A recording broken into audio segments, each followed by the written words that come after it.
think Syndrome was wrong. Because throughout the movie, he describes how if he makes everyone super, then no one is. Because he just can't see the beauty in people's flaws and differences.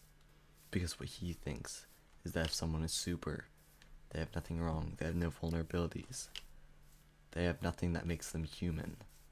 But that's just not true. Because when was the last time you saw a superhero movie and the hero won every single time and they had no conflicts?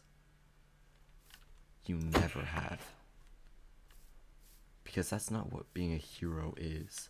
That's not what being a hero is all about. It's about being willing to sacrifice, being willing to overcome, and having people there to support you, you know? Spider-Man, for instance, you know, he struggles a lot. He is a teenager who has a life, who has to sacrifice so much to try and save the people he loves and to save just ordinary citizens. Think about the movie Ready Player One and that final battle scene where everyone is on that like video game world and they're charging down and in. What do you see? You see characters from thousands of different games and shows and movies who all have different strengths, different weaknesses, different powers that are able to help each other. Because one person's weaknesses are another one's strengths. And what do you see on the villain side? Just a bunch of the same thing.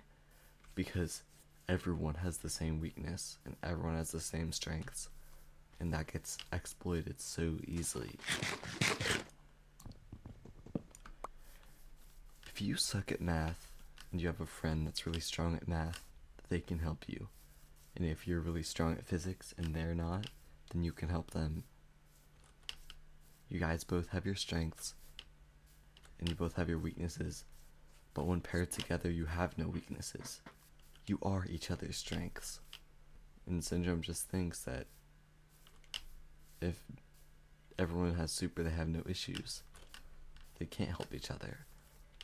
But that's just completely wrong. It doesn't like make everything better, it just amplifies. It makes your problems super. I know it's kind of irony the way that I just kind of use that. Where it's like, oh, if you're a superhero, you have super problems. But it's true. If you have no downs, then you will have no ups. The higher the highs, the harder the fall. Because it's like Newton's first law. Every action has an equal and opposite response. So if you have the greatest day of your life, and you keep on having great days, you're bound to have bad days and horrible days. Because that's just kind of how it works. Because the more you put in, the more stuff kind of happens.